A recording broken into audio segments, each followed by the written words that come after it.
Hi there, it's Franklin Diaz, financial educator and a home-based dad, and welcome back to my channel. Yes, I'm a home-based dad and I am taking care of my two kids, and we are now currently homeschooling, and this video is going to be different from my previous videos, and hopefully you watching this video could also relate to my experience, and if you've learned something new from my experience, I would love to hear that in the comment section. And if you have something different, some struggles that you encountered in your homeschooling, because I expect you to be a homeschooler, that's the reason probably you're here watching this video, please do share in the comment section. I would also love to learn from fellow dads or moms doing the homeschooling. Okay, so here are some of the struggles that I've experienced as a homeschooler.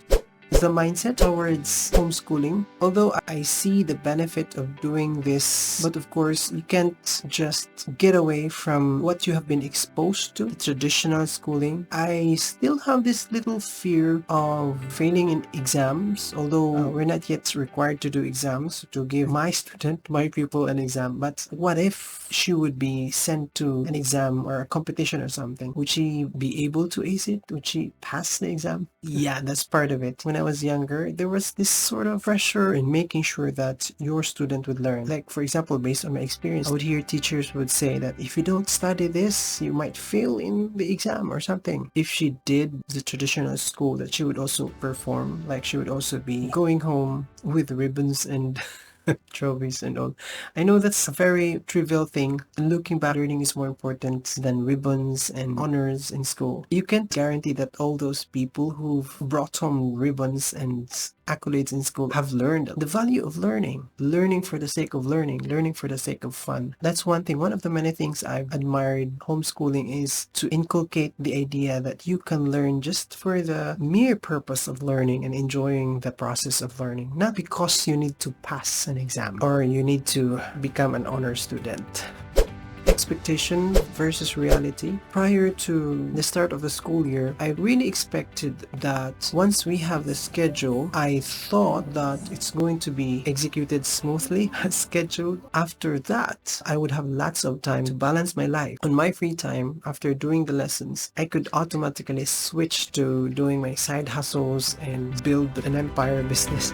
So that was my expectation, but in reality, it was really a struggle for me to get all the activities done without forcing my child to sit down and follow the rules and you read and memorize stuff. And if we finish all the tasks or the activities listed on our schedule, then that would be great, but not to the point of sacrificing the idea of inculcating the joy of learning. I see it as more critical than just taking off activities from our list. That arrangement and that practice is eating so much of my time because I also have to adjust. I have to adjust the length of play and the teaching and the lessons. And of course, you can't just switch automatically from being a teacher, parent, and professional being wherein you're going to be focusing on a job or a task or a project. So yeah, I still find it a challenge. So when I realized that it was a real challenge that I was facing, that's when I felt a little disappointed and a little upset with myself. Being an incompetent parent. Probably my parents did just fine with me when I was growing up, but I still wanted to become better than them. But at some point during the stage of homeschooling, I felt like I was even worse than my parents. Yeah, it was really a struggle. And one of the struggles is teaching my daughter the Filipino subject. She really hates it. Sometimes I felt unaccomplished at the end of the day. Even if my energy and my time were consumed at the end of the day, I felt like I haven't done anything productive. Although it's a fleeting feeling, but it's a strong feeling at times. Perhaps it's part of being an introvert. It's a bit elusive at the moment, especially when your daughter is very talkative, and that's a real struggle. And another one is that feeling of being incongruent. I don't know if that's a word. So being incongruent means that you're here, but at some point your mind is wandering somewhere or drifting away. Sometimes it feels like you're in static motion or you're fixed, and then your mind is looking something that you can't really figure out what it is. I don't know if that's a real thing. I don't know if it's just me, or there are other people experiencing that same thing? It just seemed like I wanted to do things, but at the moment I just couldn't. Yeah, so how did I cope with all these things? How am I coping? So the first thing is to be kind to yourself. Right now, in terms of my personal plans, I try to respect my own pace. Even if it felt a little slow at times, I still respect the fact that I am able to do my projects on the side, one step at a time. I've learned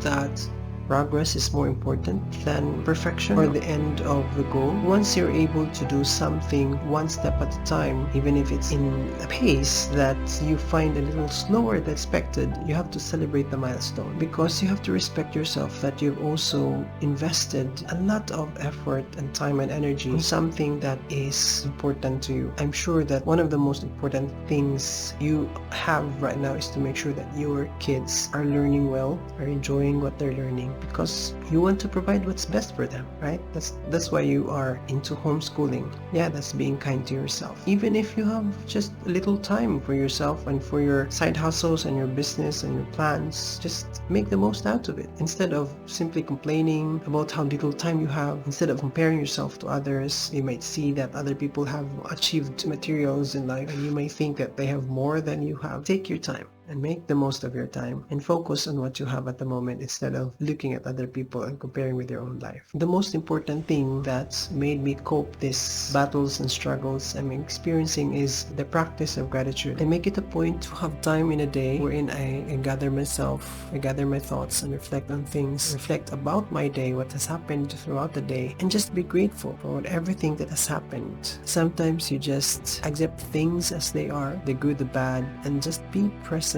be thankful for everything that has happened. It's just life. Life is what we make it. So we just make the most out of it. Even if I still struggle teaching my daughter to learn and love Filipino, I'm seeing that she loves math. She really loves math. She also loves stories and science and English. So with that in mind, I would say that it's okay if she's not seeing the value of learning Filipino at the moment. Time will come that she would be able to see why it has to be done, why she has to learn somehow and enjoy and appreciate that subject. But I should also not neglect the fact that she also is inclined towards many other things other than just that one subject. With that, I'm so very grateful and thankful to see my child, even just for a few weeks, I'm seeing how she enjoys learning, how she enjoys reading, and how she enjoys incorporating playing and learning and doing all those household chores. Because other than the books,